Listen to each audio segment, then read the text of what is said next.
प्रभु यीशु ख्रिस्त में प्यारे भाइयों और बहनों, आप सबों को मेरा प्यार भरा जय यीशु।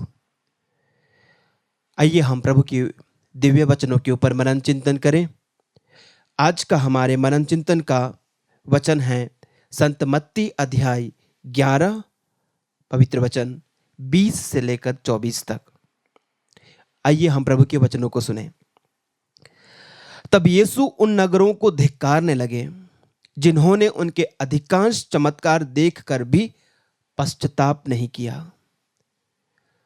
धिक्कार तुझे खुराजिन, धिक्कार तुझे बेतसाइदा, जो चमत्कार तुझ में किए गए हैं यदि वे तीरूस और सिदोन में किए गए होते तो उन्होंने न जाने कब से टाट ओढ़कर और भस्म रमाकर पश्चाताप किया होता। इसलिए मैं तुमसे कहता हूं, न्याय के दिन तेरी दशा की अपेक्षा तीरूस और सिदोन की दशा कहीं अधिक सहनीय होगी। और तू कफरनाहुम, क्या तू स्वर्ग तक ऊंचा उठाया जाएगा? नहीं, तू अधोलोक तक नीचे गिरा दिया जाएगा। क्योंकि जो चमत्कार तुझ में किए गए हैं यदि वे सोदोम में किए गए होते तो वह आज तक बना रहता। इसलिए मैं तुझसे कहता हूं, न्याय के दिन तेरी दशा की अपेक्षा सोदोम की दशा कहीं अधिक सहनीय होगी। प्रभु का पवित्र सुसमाचार। हे ख्रिस्त तेरी स्तुति हो। प्रभु यीशु ख्रिस्त में प्यारे भाइयों और बहनों, आज के सुसमाचार में हम प्रभु को थोड़ा नाराज पाते हैं, थोड़ा सा डिस्टर्ब्ड पाते हैं। अधिकतर तो हम प्रभु को बहुत प्रेममय अच्छे शब्दों को बोलते हुए सुनते हैं, लेकिन आज के सुसमाचार में हम देखते हैं प्रभु कुछ नगरों को धिक्कारते हैं। प्रभु उन्हें धिक्कारते हैं, कहते हैं लानत है तुम पर। क्यों प्रभु इस प्रकार के कठोर शब्दों का इस्तेमाल कर रहे हैं कुछ नगरों के लिए? प्यारे भाइयों और बहनों, हमें प्रभु के राज्य, स्वर्ग के राज्य की जो मूल बातें हैं उनके ऊपर गौर करने की जरूरत है प्रभु के इन कठोर शब्दों को समझने के लिए। स्वर्ग राज्य के लिए सबसे महत्वपूर्ण जो बात है मैं समझता हूं वो है पश्चाताप करना। स्वर्ग राज्य के लिए सबसे महत्वपूर्ण बात है पश्चाताप करना। इसीलिए जब प्रभु ने सेवकाई प्रारंभ की, संत मार्कुस का सुसमाचार अध्याय 1 उसका वचन 14 व 15 हम देखें। संत मार्कुस अध्याय 1 के वचन 14 व 15 में हम इस प्रकार पढ़ते हैं। यूहन्ना के गिरफ्तार हो जाने के बाद यीशु गलीलिया आए और यह कहते हुए सुसमाचार का प्रचार करते रहे, समय पूरा हो चुका है, ईश्वर का राज्य निकट आ गया है, पश्चाताप करो और सुसमाचार में विश्वास करो।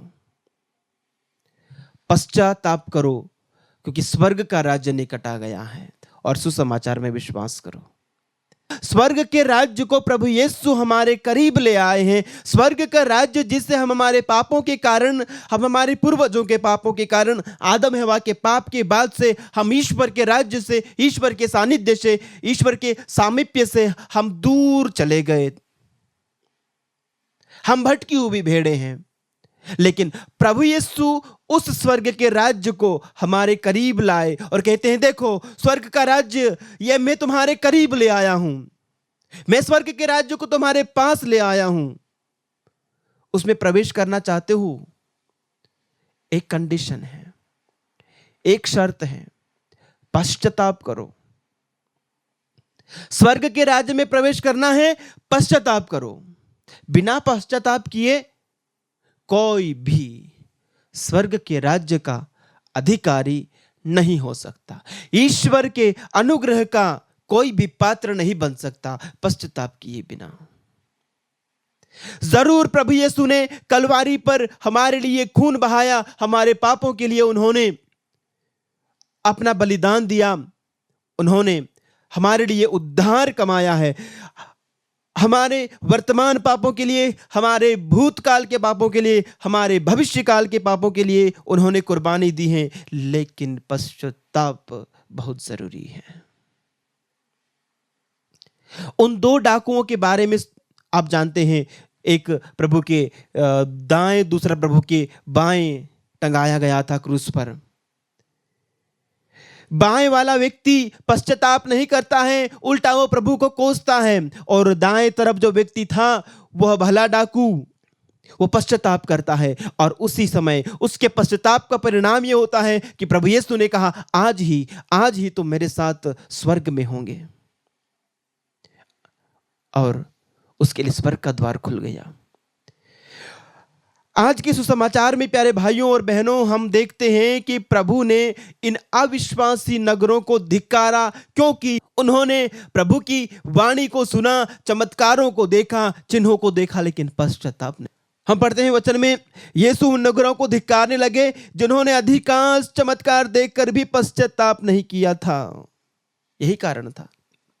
काश कि ये नगर पश्चाताप करते तो ये स्वर्ग तक ऊपर उठाए जाते। पश्चाताप नहीं किया, इसलिए ये अधोलोक तक नीचे गिरा दिए गए।